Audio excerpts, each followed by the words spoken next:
আমরা দেখি বহুত বড় বড় পীর নামধারী মুয়াবিয়ার নামের আগে হযরত বলে ফেলেন, নাউযুবিল্লাহ বলেন, রাহিমুল্লাহ বলে ফেলেন, নাউযুবিল্লাহ বলেন। একটা লম্পট, বেঈমান, মুনাফিক, দুশ্চরিত্র, যে খেলাফত, ইসলামের মূল ভিত্তি খেলাফতকে দুনিয়া থেকে বিতাড়িত করে মুলুকিয়ত রাজতন্ত্রকে যারা প্রতিষ্ঠিত করেছে, নাচ গান, বাইদি, মদ, শরাব, এরকম বিভিন্ন উপকরণ দিয়ে যে ইসলামের এত বড় ক্ষতি করেছে, তারপরে দেখে এই কাঠমোল্লারা তাকে হযরত রহিমুল্লাহ বলছে। তাকে এক কথায় আপনাদেরকে উত্তর দিই, মুয়াবিয়াকে আমাদের দরবারে আহলে বাইতের বা ওলি আল্লাহদের কোনো সিলসিলায় মানা হয় না। আমার পীর মানেন না, কোন আল্লাহর ওলি মানেন না, কোন আহলে বাইত পাকরা মানেন না, আমরাও মানি না। এক নাম্বার, কেন মানি না? এতক্ষণ শুনলেন কার কথা? আলিয়া এবং আহলে বাইতের কথা। মাওলা আলী এবং আহলে বাইতের একমাত্র দুশমন, জানি দুশমন মুয়াবিয়া ছিল, এবং মাওলা আলী আলাইহিস সালামকে গালিগালাজ করে বাংলাদেশের মুসলমানদের মধ্যে ফাটল ধরাইতেছে, মারামারি লাগাইতেছে, মুসলিম জাহানি ফাটল ধরাইতেছে, মারামারি লাগাইতেছে। এর সূচনা কিন্তু মুয়াবিয়ার দ্বারা হয়েছিল। নেপথ্য ষড়যন্ত্রকারী ছিল মুয়াবিয়া এবং তার কুপুত্র ইয়াজিদ, তাদের দ্বারাই কিন্তু এই রাজতন্ত্র কায়েম হয়েছে মুসলমানদের মধ্যে। এবং অর্থ দিয়ে আলেমদেরকে কিনা এবং মসজিদ থেকে দেশ শাসন আলাদা করে দেওয়া, এগুলি কিন্তু হয়েছে ইয়াজিদের মাধ্যমে। মুয়াবিয়া তার সূত্রপাত ঘটিয়েছে। তারপরে আমিরে মুয়াবিয়া বলে যারা সিজদা করে, তারা কখনোই মুসলমান হতে পারে না, এইসব উম্মতের দরকার নাই আমাদের। আজকে মুসলমানরা বিপদগ্রস্ত দুনিয়াতে, ইহুদি নাসারা বেদিনের আক্রমণের মুখে। আমরা বাংলাদেশি মুসলমান যারা আছি, বাঙালি মুসলমান, আমাদের ভিতর ফাটল যারা সৃষ্টি করে ধর্মের নামে, তারা প্রকৃত অর্থে ইসলামের বন্ধু নয়, তারা মুসলমানদের দুশমন, তারা ইসলামের শত্রু। আর মুয়াবিয়া ইয়াজিদ ইয়াজিদের বাপ, কথা বুঝতে পেরেছেন? যদি ইমাম হাসান হোসেন বড় থাকতেন, তাহলে হযরত আলী ইমাম হাসান হোসেনকেই দায়িত্ব বুঝিয়ে দিতেন। কিন্তু ওনারা ছোট ছিলেন বিধান আমিরে মুয়াবিয়ার দায়িত্ব দিয়েছেন, এবং এটাও ওনার থেকে ওয়াদা নিয়েছিলেন যে ইমাম হাসান হোসেন যখন বড় হবে, ওনার পরে যেন ওনাদেরকে দায়িত্বটা দেওয়া। কিন্তু আমিরে মুয়াবিয়া সেই কাজ করে ওয়াদার বরখেলাপ করছে। কালা রাসূলুল্লাহ সাল্লাল্লাহু আলাইহি ওয়াসাল্লাম, আমারে যে বলবেন যে যেটা বলেন আমার কিচ্ছু দেয় আসে না, সত্য আমাকে বলতেই হবে। কালা রাসূলুল্লাহ সাল্লাল্লাহু আলাইহি ওয়াসাল্লাম আল ওয়াদাউ। আচ্ছা, বাংলাদেশের আশিক রাসূলদের কাছে আমার একটা জিজ্ঞাসা, যতদিন রিজভী সাহেব হুজুর কেবলা দুনিয়াতে বেঁচে ছিলেন, আপনারা বলুন, ততদিন কি এই দেশে কোন মৌলবীর মুখ দিয়ে কি সাহাবী আমিরে মুয়াবিয়ার বিরুদ্ধে কোনো কথা এসেছে? কেউ বলতে পারবেন? মুখ জবান কারো আসে না, একটা মৌলবীরও না, একটা জাহেলের দরবারও না। যতদিন রিজভী সাহেব হুজুর কেবলা দুনিয়ায় ছিলেন, ততদিন মৌলবীরা ভাবছে যে না, এখানে সাকসেস করা যাবে না, কারণ বাংলার একজন সিংহ পুরুষ, বাংলার একজন মহান ব্যক্তি রয়েছেন, উনি কাউকে ছাড় দিবেন না। যখন রিজভী সাহেব হুজুর কেবলা দুনিয়া থেকে চলে গেলেন, আস্তে আস্তে তাদের এই কথাগুলি বের হয়ে আসছে। কারণ এখন এই ঈমানি চেতনা আলেমের বড় অভাব। সেই জন্য আমি মনে করি এই প্রজন্মে যখন আমাদের মধ্যে ছিলেন জামানার মুজাদ্দেদ, জামানের মুস্তাহিদ আল্লামা রিজভী সাহেব হুজুর কেবলা, যিনি যতদিন দুনিয়ায় ছিলেন। মুয়াবিয়া সম্পর্কে আহলে সুন্নাত ওয়াল জামাতের আকীদা কি? মুয়াবিয়া সম্পর্কে আহলে সুন্নাত ওয়াল জামাতের আকীদা আমার খাজাওয়ার 3 নম্বর নসিহত বইয়ের 74 পৃষ্ঠায় 24 নম্বর আকীদায় পরিষ্কারভাবে উল্লেখ করেছেন। জঙ্গে জামাল, জঙ্গে সিফফিনে সাহাবীদের মধ্যে যে ইখতিলাফ হয়েছে, ঝগড়া হয়েছে, ওই ঝগড়াকে কেন্দ্র করে মাওলায়ে কায়নাত শেরে খুদা হযরত আলী রাদিয়াল্লাহু আনহু এবং তিনার পক্ষে যারা ছিল, অপরদিকে হযরত আমিরে মুয়াবিয়া রাদিয়াল্লাহু আনহু সহ ওনার পক্ষে যারা ছিল, তাদের কাউকে গালাগালি করা যাবে না, তিরস্কার করা যাবে না। এটা খাজাওয়ার নসিহত শরীফে লেখা আছে। এটাই আহলে সুন্নাত ওয়াল জামাতের আকীদা। মাওলা আলী ছিলেন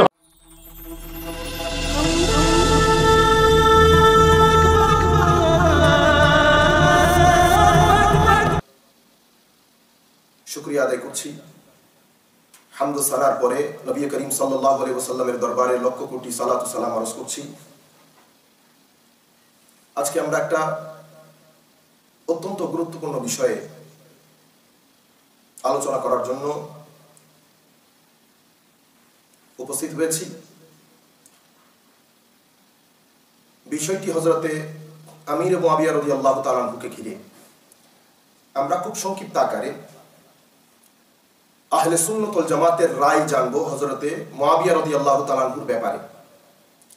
আকাবিরিনে উম্মত, সালফে সালেহিন, শত হাজার বছর ধরে সাহাবায়ে কেরাম, তাবেঈন, তাবেউত তাবেঈন থেকে আজকের এই যুগ পর্যন্ত এই যে আহলে সুন্নাত ওয়াল জামাতের দীর্ঘ লাইন আপ, আকাবিরিনে উম্মত, সালফে সালেহিন হযরতে মুয়াবিয়া রাদিয়াল্লাহু তাআলা আনহু সম্পর্কে কি রায় পোষণ করতেন, কি মত পোষণ করতেন, সে ব্যাপারে সংক্ষিপ্ত আকারে ইনশাআল্লাহ আপনাদের সম্মুখে আলোচনা পেশ করব। আজকের বিষয়ে এই অবস্থায় এই বিষয়ে কথা বলার পেছনে একটা ব্যাকগ্রাউন্ড রয়েছে। সেই ব্যাকগ্রাউন্ডটা আমি চাচ্ছি যে আপনাদের সাথে শেয়ার করা হোক। গত কিছুদিন আগে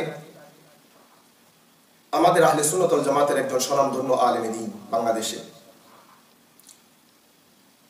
আহলে সুন্নাত ওয়াল জামাত কর্তৃক আয়োজিত একটা মাহফিলে হযরত মুআবিয়া রাদিয়াল্লাহু তাআলা আনহু সম্পর্কে কিছু মন্তব্য করেছেন। ওই মাহফিলের ভিডিও আমাদের কিছু নিকট আত্মীয় কর্তৃক আমাদের কাছে পাঠানো হয় এবং জানতে চাওয়া হয় যে এই বিষয়টি কতটুকু যুক্তিযুক্ত এবং এই বিষয়ের সাথে আহলে সুন্নাত ওয়াল জামাতের সংশ্লিষ্টতা কতটুকু এবং আহলে সুন্নাত ওয়াল জামাতের রায় এই ব্যাপারে কি। কারণ যিনি বলেছেন উনি আহলে সুন্নাত ওয়াল জামাতের একজন সুপরিচিত একজন আলেম দ্বীন। আর যেখানে কথাটা বলা হয়েছে সোফার আমাদের মনে হয়েছে এটা আহলে সুন্নাত ওয়াল জামাত কর্তৃক আয়োজিত মাহফিল এবং যারা সাধারণ শ্রোতা ছিলেন ওখানে তারাও আহলে সুন্নাত ওয়াল জামাতের। যারা আমাকে প্রশ্নটা করেছেন অনেকে আমাদের আত্মীয় স্বজনের মধ্যে আছে, এরা খুব সাধারণ সুন্নি মুসলমান। এখন এই ধরনের কথা খুব সাধারণ সুন্নি মুসলমানের সামনে যখন পেশ করা হয় শুহাদায়ে কারবালার মাহফিলে, তখন স্বাভাবিকভাবে যে আজকের এই সোশ্যাল মিডিয়ার যুগে যখন একটা কথা পেশ করা হয় আহলে সুন্নাত ওয়াল জামাত বা যে কোনো একজন যিনি স্পোকসম্যান হিসেবে যাকে মানুষ ধরে বা মোটামুটি পরিচিত মুখ এবং মানুষ যাদের উপর ডিপেন্ড করে, যাদের কথার উপর মানুষ ডিপেন্ড করেন, যাদেরকে মানুষ সম্মান করেন এবং যাদেরকে মানুষ সারা শরীয়তের ক্ষেত্রে রেফারেন্স মনে করেন, তাদের কথা যখন তাদের পক্ষ থেকে যখন কোনো একটা স্টেটমেন্ট আসে, কোনো একটা বক্তব্য আসে, সেটা খুব দ্রুত এই সোশ্যাল মিডিয়ার যুগে সেকেন্ডের মধ্যে পুরো পৃথিবীতে ছড়িয়ে পড়ে। কাজেই এই বিষয়টি যেহেতু আহলে সুন্নাত ওয়াল জামাতের বক্তব্য, আহলে সুন্নাত ওয়াল জামাত সংশ্লিষ্ট একজন আলেম দ্বীনের পক্ষ থেকে এসেছে, সেটা অনেক মানুষের, হাজার লক্ষ মানুষের ডিস্টারবেন্সের কারণ হয়ে দাঁড়িয়েছে।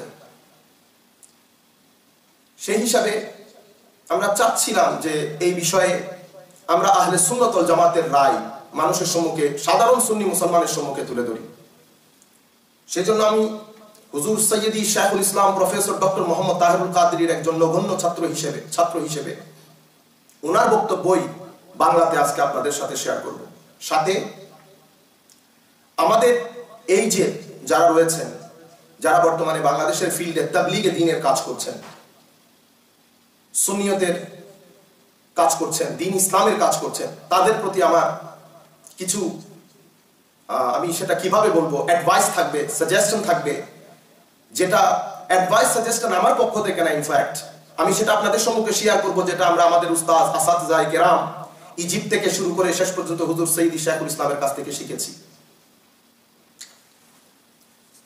হযরত আমি আগে হিস্টোরিক্যাল ব্যাকগ্রাউন্ডটা বলে দেই, এটা সাধারণ মুসলমানের জন্য ইজি হয়ে যাবে জিনিসটা বুঝতে।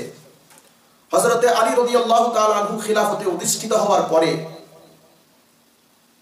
স্বাভাবিকভাবে হযরতে মুআবিয়া রাদিয়াল্লাহু তাআলা আনহুর উচিত ছিল যে উনি হযরত আলী রাদিয়াল্লাহু তাআলা আনহুর খেলাফত গ্রহণ করে ওনার হাতে বায়াত গ্রহণ করা। কিন্তু হযরতে মুআবিয়া রাদিয়াল্লাহু তাআলা আনহু বায়াত গ্রহণ না করে বায়াত গ্রহণ করতে অস্বীকৃতি জানান। হযরত আলী রাদিয়াল্লাহু তাআলা আনহুর হাতে বায়াত গ্রহণ করতে অস্বীকৃতি জানান এবং হযরত আলী রাদিয়াল্লাহু তাআলা আনহু যখন খিলাফতে অধিষ্ঠিত হন তখন উনি সিরিয়া, দামেস্কের গভর্নর ছিলেন। আপনারা জানেন যে মুসলিম বিশ্ব তখন অনেক স্থান, অনেক এলাকা জুড়ে বিস্তৃত ছিল। হযরত মুআবিয়া রাদিয়াল্লাহু তাআলা আনহু হযরত উসমান গনি রাদিয়াল্লাহু তাআলা আনহু সময়কাল থেকে ওই এলাকার গভর্নর হিসেবে ছিলেন ওই প্রভিন্সে। তো স্বাভাবিকভাবে হযরত আলী রাদিয়াল্লাহু তাআলা আনহুর খেলাফত অধিষ্ঠিত হওয়ার পরে উনি গভর্নর হিসেবে বায়াত গ্রহণ করতে অস্বীকৃতি জানান এবং অনেকটা একটা ইন্ডিপেন্ডেন্ট স্টেট অ্যানাউন্স করার মতো হয়ে যায় এবং এটা একটা ব্যাড প্র্যাকটিস ছিল। এটা পরবর্তীতে উম্মতে মুসলিমার অনেক বেশি ডিস্টারবেন্সের কারণ হয়ে দাঁড়ায়। এখানে আরো একটা জিনিস আপনাদেরকে বলে দেই আমি, যে হযরত আলী রাদিয়াল্লাহু তাআলা আনহু উনি ছিলেন কুরাইশ বংশে, কুরাইশে বনু হাশিম কবিলা থেকে, কবিলার সাথে উনি সংশ্লিষ্ট, যে কবিলা থেকে, যে গোত্র থেকে আমাদের সরকার দো আলম সাল্লাল্লাহু আলাইহি ওয়াসাল্লাম সংশ্লিষ্ট ছিলেন। আর হযরত আমির মুয়াবিয়া রাদিয়াল্লাহু তাআলা উনি ছিলেন কুরাইশের বনু উমাইয়া কবিলা থেকে, গোত্র থেকে। আফসোসের বিষয় হচ্ছে এই দুই গোত্রের মধ্যে প্রাচীন কাল থেকে একটা দুশ্মনী বিরাজ করছিল।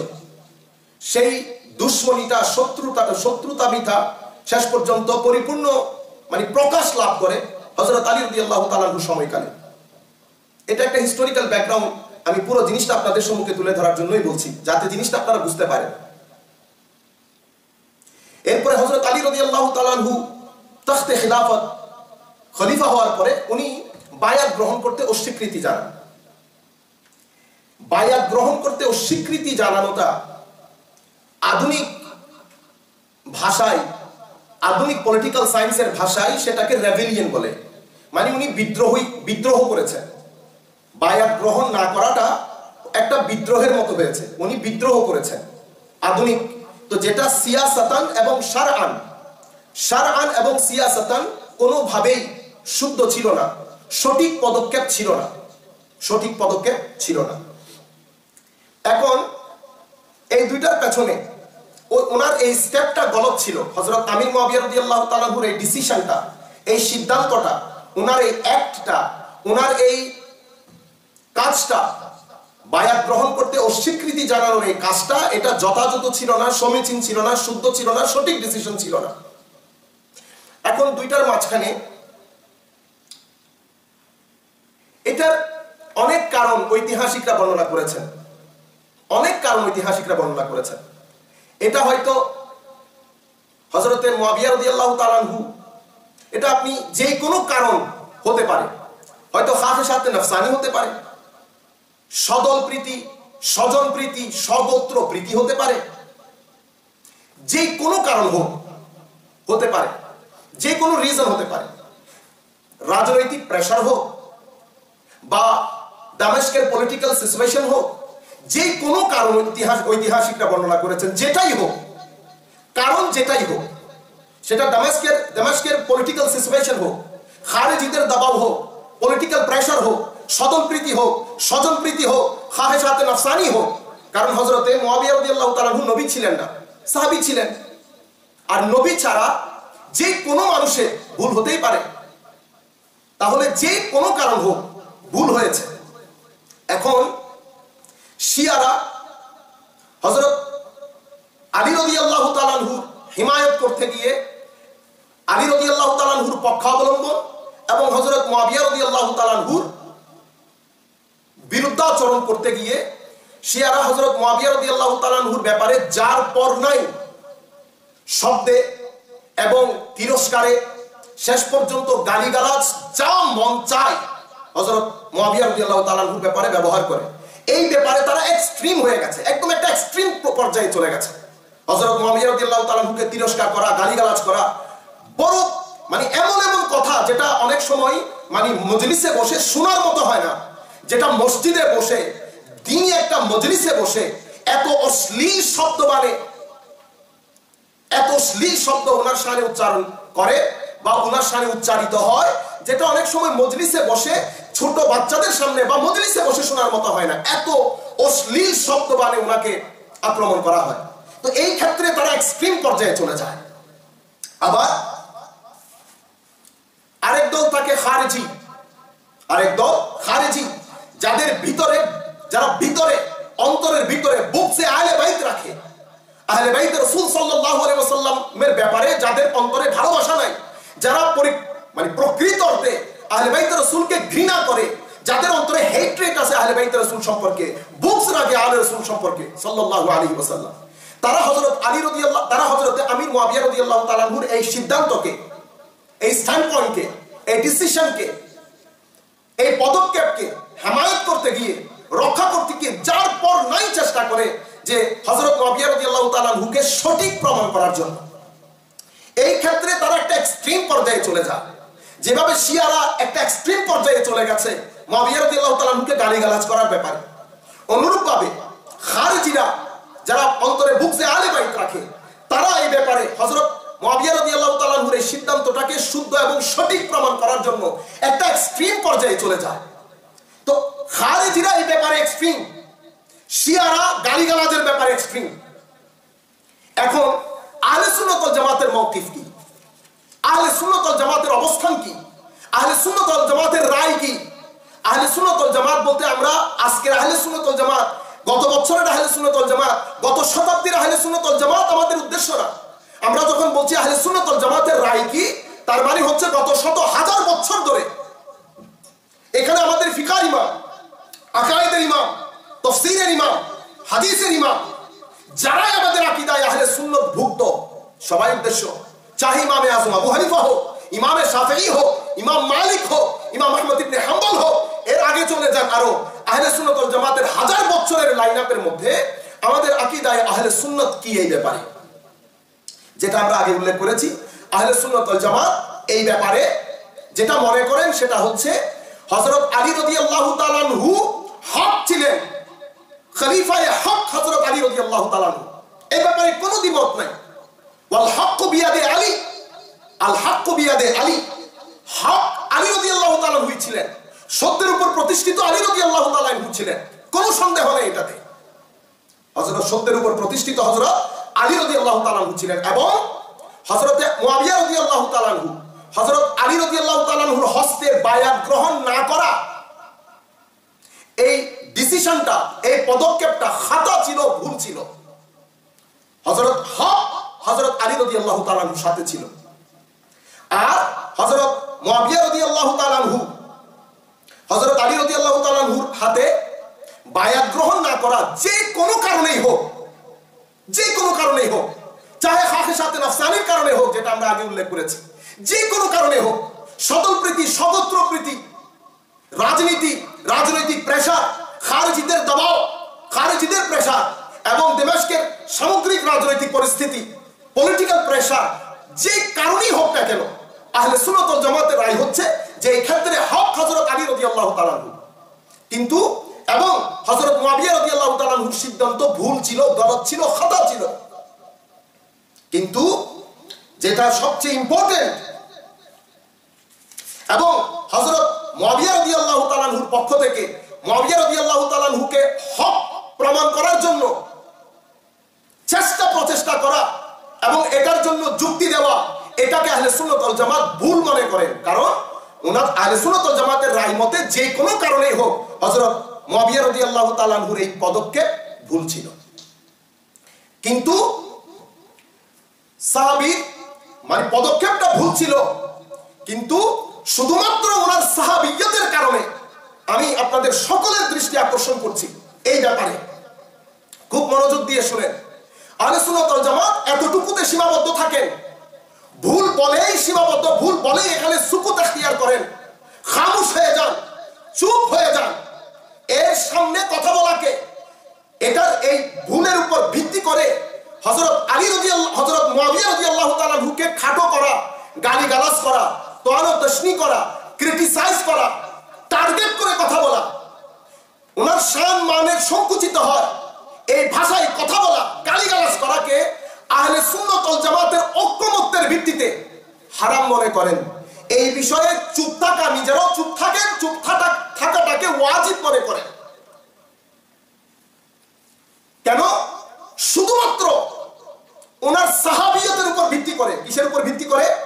শুধুমাত্র ওনার সাহাবিয়ত, উনি সাহাবিয়ে রাসূল ছিলেন এবং নবী করিম সাল্লাল্লাহু আলাইহি ওয়াসাল্লামের বাণী as-sahabatu kulluhum adu, এটার উপর ভিত্তি করে যে নবী করিম সাল্লাল্লাহু আলাইহি ওয়াসাল্লাম সাহাবায়ে কেরামের আদালতের উপর যে সার্টিফিকেট দিয়েছেন, যে অ্যানাউন্সমেন্ট করেছেন, এবং নবী করিম সাল্লাল্লাহু আলাইহি ওয়াসাল্লামের পক্ষ থেকে যে হাদিসে পাক এসেছে, লা তাসুব্বু আসহাবি, আমার সাহাবীদেরকে গালিগালাজ করিও না। অন্য হাদিসের মধ্যে হযরতে আব্দুল্লাহ বিন মুকাফফাল আল-মুযানি রাদিয়াল্লাহু তাআলা আনহু থেকে বর্ণিত এই হাদিস, قال রাসূলুল্লাহ সাল্লাল্লাহু আলাইহি ওয়াসাল্লাম, আল্লাহ আল্লাহ ফি আসহাবি, আল্লাহ আল্লাহ ফি আসহাবি, আল্লাহর স্মরণ করিয়ে দিয়েছেন নবী করিম সাল্লাল্লাহু আলাইহি ওয়াসাল্লাম নিজের সাহাবায়ে কেরামের ক্ষেত্রে। বলেছেন, লা তাত্তাখিযুহুম গারাদাম বাদি, তোমরা আমার পরে আমার সাহাবায়ে কেরামকে টার্গেট করে তাদের বিরুদ্ধে নেগেটিভ কমেন্ট করিও না। ফামান আহাব্বাহুম ফাবিহুব্বি আহাব্বাহুম,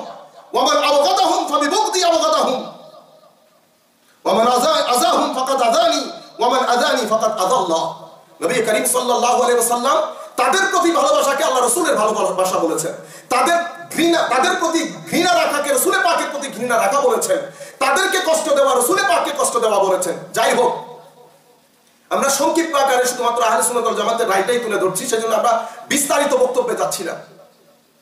তাহলে আহলে সুন্নাত ওয়াল জামাত শুধুমাত্র ওনার সাহাবিয়তের উপর বেস করে, শুধুমাত্র সাহাবী রাসূল, আমার রাসূলের অ্যানাউন্সমেন্ট সার্টিফিকেট, দ্যাট সাহাবায়ে কেরামের আদালতের যে সার্টিফিকেট রাসূলে পাক দিয়েছেন সেগুলোর উপর ভিত্তি করে, আর যে হাদিস উল্লেখ করেছি এগুলো সব সহিহ হাদিস, এই হাদিসের উপর ভিত্তি করে আদবান এবং হায়াআন, আদবান এবং হায়াআন, আদব শিষ্টাচারিতা এবং হায়ার জন্য হায়া করে এই ব্যাপারে চুপ থাকেন, চুপ থাকাটাকে ওয়াজিব মনে করেন এবং হযরতে মুআবিয়া সম্পর্কে গালিগালাজ করাকে হারাম মনে করেন। আমি আবার উলামায়ে আহলে সুন্নাত ওয়াল জামাতের আকাবিরিন আইমাই উম্মত, ইমামে আযম বলেন, শাফিঈ বলেন, ইমাম মালিক, ইমাম আহমদ ইবনে হাম্বল, ফিকার ইমাম, হাদিসের ইমাম, তাফসীরের ইমাম, কুল কায়নাতের আহলে সুন্নাতের আইমাই কেরাম যে রায় পোষণ করেন, সেই মাত্র আমি যেটা আপনাদের সাথে শেয়ার করলাম যে হক হযরত আলী রাদিয়াল্লাহু তাআলা আনহুর সাথে ছিল, আর হযরত মুআবিয়া রাদিয়াল্লাহু তাআলা আনহুর এই সিদ্ধান্ত গলত ছিল, ভুল ছিল। কিন্তু যেহেতু উনি সাহাবী ছিলেন, শুধুমাত্র ওনার সাহাবিয়তের উপর বেস করে এবং নবী পাকের ইরশাদে গেরামি সাহাবায়ে কেরামের ব্যাপারে এগুলোর হায়া করে আদবান এবং হায়াআন এই বিষয়ে চুপ থাকেন, চুপ থাকাটাকে ওয়াজিব মনে করেন এবং হযরত মুআবিয়া রাদিয়াল্লাহু তাআলা আনহুর ব্যাপারে গালিগালাজ করাকে হারাম মনে করেন। তারপরে যেহেতু উনি সাহাবী রাসূল ছিলেন এবং আমার নবী সাহাবায়ে কেরামের আদালতের ঘোষণা দিয়েছেন, ইনসাফ, আদালত, সত্যবাদিতা, সত্যের মাপকাঠি হওয়া আমার নবীর পক্ষ থেকে যে ঘোষণা এসেছে, সেই কারণে আদবান এবং হায়াআন আমির মুআবিয়া রাদিয়াল্লাহু তাআলা আনহুর ওই খাতাকে খাতায়ে ইজতিহাদি বলে, খাতায়ে ইজতিহাদি বলে। আদবান এবং হায়াআন ওনার সাহাবিয়তের উপর ভিত্তি করে, নবী করিম সাল্লাল্লাহু আলাইহি ওয়াসাল্লামের ইরশাদে গেরামি ওনাদের আদালতের উপর ভিত্তি করে। আদবান এবং হায়াআন ওনার সেই ভুলকে খাতায়ে ইজতিহাদি বলে, গবেষণালব্ধ ভুল বলে। এবং এই ব্যাপারে আপনারা জানেন গবেষণালব্ধ ভুল আল্লাহ রাব্বুল আলামিনের দরবারে আল্লাহ ক্ষমা করে দেন, এবং যদি এটা যেহেতু নেক নিয়তির উপর সিনসিয়ারিটির উপর বেসড হয়, সে কারণে এটার জন্য একটা সওয়াব দান করে। আমাদের ফিকার কিতাব আপনি হেদায়া, বিশ্ববিখ্যাত ফিকার কিতাব হেদায়া, ইমাম মারগানানি। এরপরে আপনি আমাদের আকীদার ক্ষেত্রে যার কিতাবই পড়েন আমাদের মাযহাবে, চাই আবু মনসুর আল মাতুরিদির কিতাব পড়েন, আমি ইমাম আশায়রের দিকে যাচ্ছি না, আমাদের মাযহাবের দিকে আসছি, চাই আপনি আকীদার ইমাম, ইলমুল কালামের ইমাম আবু মনসুর আল মাতুরিদির কিতাব পড়েন, ইমামে আযম আবু হানিফা রাদিয়াল্লাহু তাআলা আনহুর কিতাব পড়েন, ইমাম তাহাবির কিতাব পড়েন, ইমাম আবু মুঈন আন-নাসফির কিতাব পড়েন, ইমাম তাফতাজানির কিতাব পড়েন, সাহেবে শারহুল মাওয়াকিফ পড়েন, শারহুল মাকাসিদ পড়েন, আলগারাস আপনি যেই কোন আকীদার কিতাব পড়েন, আকীদার কিতাবের মধ্যে এই যে আমি আপনাদের সম্মুখে যে কথাটা তুলে ধরেছি আহলে সুন্নাত ওয়াল জামাতের পদক্ষেপ হিসেবে, সেটাই আপনি ঘুরে ফিরে এই কথাই পাবেন। আমি এই ক্ষেত্রে একটা কোটেশন আপনাদেরকে দিয়ে দেই আল্লামা তাফতাজানি শারহে আকায়েদ নাসফি থেকে, যেটা অলমোস্ট সব জায়গায় পড়ানো হয়। ওই কিতাবের মধ্যে আমার মনে হয় প্রায় 190 নম্বর পৃষ্ঠার মধ্যে উনি উল্লেখ করেছেন লাম ইউনকাল, শারহে আকায়েদ নাসফি, যেটা সব জায়গায় অলমোস্ট পড়ানো হয়। লাম ইউনকাল আনিস সালাফিল মুজতাহিদিন ওয়াল উলামাইস সালিহিন জাওয়াজুল লানি আলাল মুআবিয়া ওয়া আযাবুহু লিআন্না গায়াত আমরিহিম আল বাগই ওয়াল খুরুজ আলাল ইমাম ওয়া হুয়া লা ইউজিবুল লান। উনি বলছেন যে আকীদায়ে আহলে সুন্নাত হচ্ছে সালফে সালেহিন এবং আইমাই মুজতাহিদিনের মধ্যে, আকাবিরিন উম্মতের মধ্যে, আইমাই মুজতাহিদিনের মধ্যে, সালফে সালেহিনের মধ্য থেকে কেউ হযরত মুআবিয়া রাদিয়াল্লাহু তাআলা আনহুকে গালিগালাজ করাকে জায়েজ মনে করেন নাই। কারো পক্ষ থেকে কোনো বর্ণনা নাই কেউ এটা জায়েজ মনে করত। ওনাদের কথা হচ্ছে ইয়ান্না গায়াত আমরিহিম, কারণ হযরত মুআবিয়া রাদিয়াল্লাহু তাআলা আনহু ম্যাক্সিমাম যে ভুলটা করেছেন সেটা হচ্ছে আল বাগিয়ু ওয়াল খুরুজু আলাল ইমাম। উনি বিদ্রোহ করেছেন, রেভেলিয়ন, বিদ্রোহ করেছেন। উনি ম্যাক্সিমাম যে ভুলটা করেছেন সেটা হচ্ছে বিদ্রোহ হক ইমামের উপর।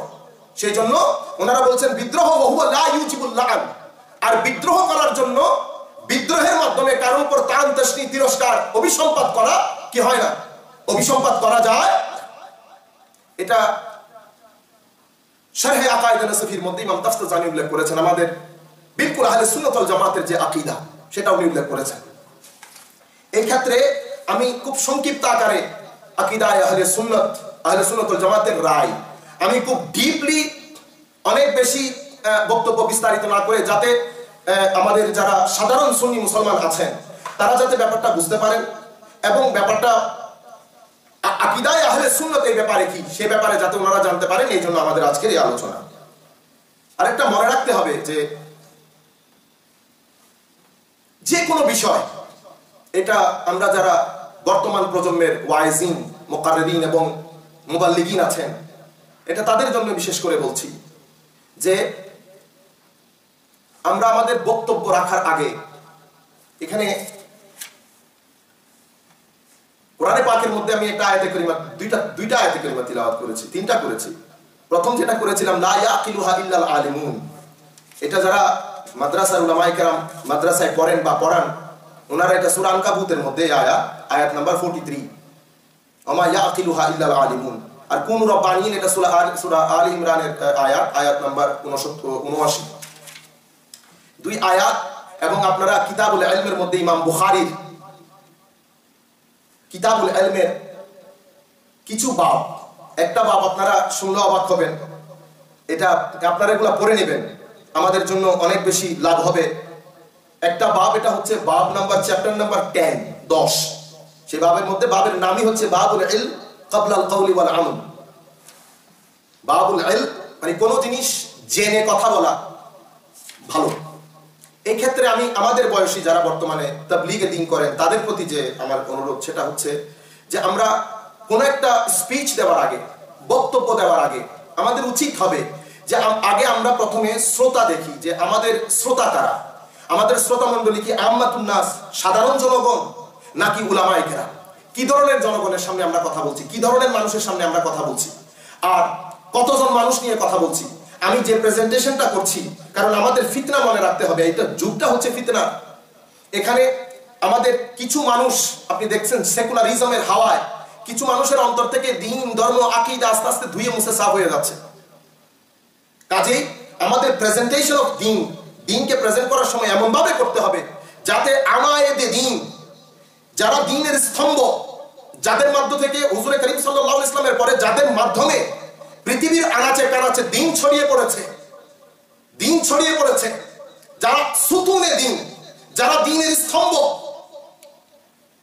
যারা অত্যন্ত সম্মানিত, তাদের বিষয়ে কথা বলার আগে এবং তাদেরকে রেফারেন্স হিসেবে বলার আগে, আমরা প্রেজেন্টটা করার আগে চিন্তা করতে হবে যে আমি যে প্রেজেন্টেশনটা দিচ্ছি এটার মাধ্যমে শ্রোতার লাভ হচ্ছে না ক্ষতি হচ্ছে, বর্তমান প্রজন্মের লাভ হবে না ক্ষতি হবে, মজমুই ভাবে কোলাকটিভলি আমাদের দ্বীন ইসলাম এই থেকে কতটুকু উপকৃত হবে, উপকার হবে না অপকার হবে। কাজেই আমরা কোনো কিছু প্রেজেন্ট করার আগে, এটা আমি আমাদের বয়সী যারা দ্বীন বর্তমানে বিভিন্ন জায়গায় তাবলীগের কাজে নিয়োজিত, কারণ আমরা যদি সুতুনে দ্বীন, আমায়েদে দ্বীনের উপর কথা বলা শুরু করি তাইলে তো আমার হাতে এটা খিলাফত ওয়া মুলুকিয়াত আবুল আলা মওদুদীর লেখা কিতাব, আপনারা জানেন জামাত ইসলামের ফাউন্ডিং ফাদার আবুল আলা মওদুদী সাহেবের লেখা কিতাব। এটা জনাব আবুল আলা মওদুদী সাহেব এই কিতাবের মধ্যে আমি বলছি যে আপনি যদি বলা শুরু করেন, আজকে আমির মুআবিয়ার শানে বললেন, কালকে কেউ আরেকটু আগে চলে যাবে, কারণ আমাদের এই বক্তব্য যেটা দেওয়া হয়েছে সাধারণত সেটা শিয়া বক্তব্য। তো আমি বক্তব্য যখন দেওয়া হবে, শিয়াদের তো কোনো হায়া নাই, যেতে যেতে ওরা আরো আগে যাবে। আবু বকর রাদিয়াল্লাহু তাআলা আনহুর শানে কথা বলবে, ফারুক আযমের শানে গালিগালাজ করে, হযরত আয়েশা সিদ্দিকা রাদিয়াল্লাহু তাআলা আনহার শানে গালিগালাজ করে। এরকম আরো আবুল আলা মওদুদী সাহেব উনি হযরত উসমান গনির সমালোচনা করেছেন ইনডাইরেক্টলি, হযরত আলী রাদিয়াল্লাহু তাআলা আনহুর ডিসিশনের সমালোচনা করেছেন ইনডাইরেক্টলি, এবং শেষ পর্যন্ত বলতে বলতে ইমপ্রেশন এটা দিয়েছেন যে ইয়াজিদ ইমার্জ হওয়ার পেছনে, ইয়াজিদের কর্মকাণ্ড সংগঠিত হওয়ার পেছনে যে হিস্টোরিক্যাল ব্যাকগ্রাউন্ডটা ইমার্জ করেছে সোসাইটির মধ্যে, যে হিস্টোরিক্যাল ব্যাকগ্রাউন্ডটা, যে সিচুয়েশনটা, যে পরিবেশটা তৈরি হয়েছে, সেই পরিবেশ তৈরি হওয়ার যে মাল মাসালা সেটা তো হযরত উসমান গনি রাদিয়াল্লাহু তাআলা আনহুর সময়কাল থেকেই শুরু হয়ে গেছে, হযরত উসমান গনির সময়কাল থেকেই শুরু হয়ে গেছে। এবং এটা এই এনভায়রনমেন্ট ইয়াজিদ কম্পাক্ট, ইয়াজিদ লানাতুল্লাহি আলাইহি এই ইমার্জ হওয়ার পেছনে সিচুয়েশন পরিবেশটা অনেক আগ থেকেই সাপোর্টিভ হয়েছিল এই পরিবেশে। সেখানে হযরত উসমান গনি কথা উনি বলেছেন, এক পর্যায়ে উনি এতটুকু পর্যন্ত বলেছেন যেহেতু আল বিদায়া ওয়ান নিহায়ার মধ্যে উনি আল বিদায়া ওয়ান নিহায়ার ইমাম ইবনে কাসিরের একটা কোটেশন ওনার কিতাবের মধ্যে নকল করেছেন। আল বিদায়া ওয়ান নিহায়া কিতাবে, ওনার কিতাবে পেজ নাম্বার হচ্ছে 143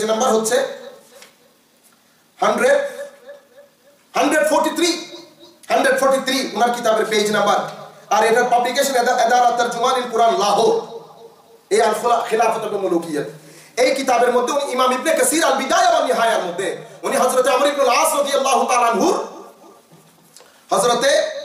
উনি বলেছেন যে এই ক্ষেত্রে যেহেতু সাহাবায়ে কেরাম জড়িত, সেই হেতু আমরা এখানে খামোশ থাকবো। এটাকে খাতায়ে, অর্থাৎ ইমাম ইবনে কাসির এটাকে খাতায়ে ইজতিহাদি বলার কারণে আবুল আলা মওদুদী সাহেব বলছেন না, এটা খাতায়ে ইজতিহাদি হবে না, ভুল যেই করুক ভুলের ক্রিটিসাইজ হতে হবে, এটা আবুল আলা মওদুদী সাহেব বলছেন, এবং উনি ভুলগুলো ইতিহাসের কিতাব থেকে বর্ণনা করেছেন। এখন এই জন্য সুতুনে দ্বীন, আমায়েতে দ্বীন, মুকাদ্দাসাতে দ্বীন, যাদের মাধ্যমে দ্বীন প্রসারিত হয়েছে কুল কায়নাতের মধ্যে নবী করিম সাল্লাল্লাহু আলাইহি ওয়াসাল্লামের পরে, ওই সমস্ত সুতুন এবং আমায়েতের ক্ষেত্রে, স্তম্ভের ক্ষেত্রে আমাদের উচিত যার পর নাই সম্মান এখতিয়ার করা ওনাদের ব্যাপারে। আর আমাদের এ উচিত সাহাবায়ে কেরাম আগে কি ছিলেন এই কথাগুলো যখন আমরা সাধারণের সামনে প্রেজেন্ট করব, এত ডিউ রেসপেক্ট প্রেজেন্ট করা উচিত যাতে মানুষের মধ্যে ভুল বোঝাবুঝির সৃষ্টি না হয়। ফর এক্সাম্পল, আমার বাবা বা আমার দাদা উনি প্রথম যুগে ভালো মানুষ ছিলেন না, শরাব বিক্রি করতেন, চুরি করতেন, ডাকাতি করতেন, ব্যভিচারী করতেন। এখন পরবর্তীতে উনি ভালো হয়ে গেছেন, পরবর্তীতে নেককার মানুষ হিসেবে পৃথিবী ছেড়ে চলে গেছেন। এখন আমি যদি আমার ছেলে সন্তানের সাথে আমার দাদার ওই আগের যুগের কথা বলি, আমার ছেলে সন্তানরা আমার দাদার ব্যাপারে যে আকীদা, যে বিশ্বাস, যে সম্মানটুকু তারা বহন করত, আমি যদি আমার দাদার আননেসেসারিলি ওই পুরানো কথাগুলো তুলে ধরি, স্বাভাবিকভাবে তাদের আর সেই ধরনের সেই সম্মানের মধ্যে কিঞ্চিত পরিমাণ হলেও ব্যাঘাত করবে। এটা একেবারে কমন ফেনোমেনা, এটা ন্যাচারাল ফেনোমেনা। কাজে আমাদের উচিত হবে আমরা এই সমস্ত স্তম্ভের ক্ষেত্রে কথা বলার সময়, কারণ প্রেজেন্টেশন একটা অত্যন্ত ইম্পর্টেন্ট জিনিস বর্তমান সময়ের পরিপ্রেক্ষিতে। এমনিতে ফিতরার যুগ, মানুষ কনফিউজ, একদিকে আখলাকি হাঙ্গামা, সোশ্যাল মিডিয়া এসে সোশ্যাল কালচারাল অ্যাটাক করে আমাদের নওজোয়ান যারা নসল, আমাদের যে মডার্ন প্রেজেন্ট জেনারেশন, আমাদের আখলাকের সুতুন ভেঙে দেওয়া হয়েছে। সেকুলার অ্যাটাক করে আমাদের আকীদার জমিন থেকে আল্লাহ, রাসূল, কবর, হাসর, মওত খতম করে দেওয়া হচ্ছে। অন দ্য টপ আমরা যারা দ্বীন প্রেজেন্ট করি, আমাদের তো দ্বীনকে এমনভাবে প্রেজেন্ট করা উচিত যে মানুষ আমাদের প্রেজেন্টেশন দেখে কনভিন্স হয়ে যায়। এই জন্য ইমাম বুখারী আপনি দেখেন প্রথম বলেছেন বাবুল ইলম ক্বাবলা আল কওল ওয়াল আমল, এরপরে আরেকটা বাব উনি আমার মনে হয় এই বাবের নাম্বার 49, এই 49 বাবের মধ্যে উনি বলছেন যে আপনি আপনার উচিত উনি কুনু রব্বানী, কোরআনে পাকের যে বাণী যে তোমরা রব্বানী হয়ে যাও, এই রব্বানীনের একটা তাফসীর করতে গিয়ে উনি উল্লেখ করছেন ওয়ায়ুকাল আল্লাযী ইউরাব্বিন নাস বিসিগারিল ইলমি ক্বাবলা কিবারিহি। আলেম রব্বানীকে যে মানুষকে বড় ইলমি, দাকিক মাসলা মাসাইল, যেটার জন্য ডিপ আন্ডারস্ট্যান্ডিং দরকার, যেটার জন্য প্রপার নলেজ দরকার, যেটার জন্য তাফাক্কুহ দরকার, তাআক্কুল দরকার, তাদকিক দরকার, তাহকিক দরকার, যেটার জন্য ডিপ আন্ডারস্ট্যান্ডিং অফ নলেজ দরকার, কন্টেমপ্লেশন দরকার, তাফাক্কুহ দরকার। এই ধরনের জিনিসগুলো মানুষের সামনে বলার আগে সিগারিল ইলম, ছোট ছোট জিনিসগুলো মানুষকে বলা, ছোট ছোট জিনিসগুলো, অর্থাৎ শ্রোতা বুঝে কথা বলা। আমার শ্রোতা কোন আন্ডারস্ট্যান্ডিং এ, কি ধরনের, কোন ধরনের কথা বললে তার জন্য উপকার হবে সেই ধরনের বক্তব্য দেওয়া। আশা করি আপনারা বুঝতে পেরেছেন। আল্লাহ রাব্বুল আলামিন আমাদের হামি ও নাসির হোক। আমি চেষ্টা করেছি আপনাদের সম্মুখে ওই জিনিসটার ভুল বুঝাবুঝিতে দূর করার জন্য এবং উলামায়ে আহলে সুন্নতের সঠিক রায় যেটা সেটা আপনাদের সম্মুখে পেশ করার জন্য। আল্লাহ রাব্বুল আলামিন আমাদের এই চেষ্টা কবুল করুন। আল্লাহ রাব্বুল আলামিন আমাদেরকে সত্য বোঝার তৌফিক দান করুন, সৎ পথে চলার তৌফিক দান করুন। আল্লাহ রাব্বুল আলামিন আমাদের ফিতনার যুগে আমাদের ঈমানকে হেফাজত করুন, আমাদেরকে হেদায়েত দান করুন। ওয়া মা আলাইনা ইল্লাল বালাগুল মুবিন। আসসালামু আলাইকুম ওয়া রাহমাতুল্লাহ।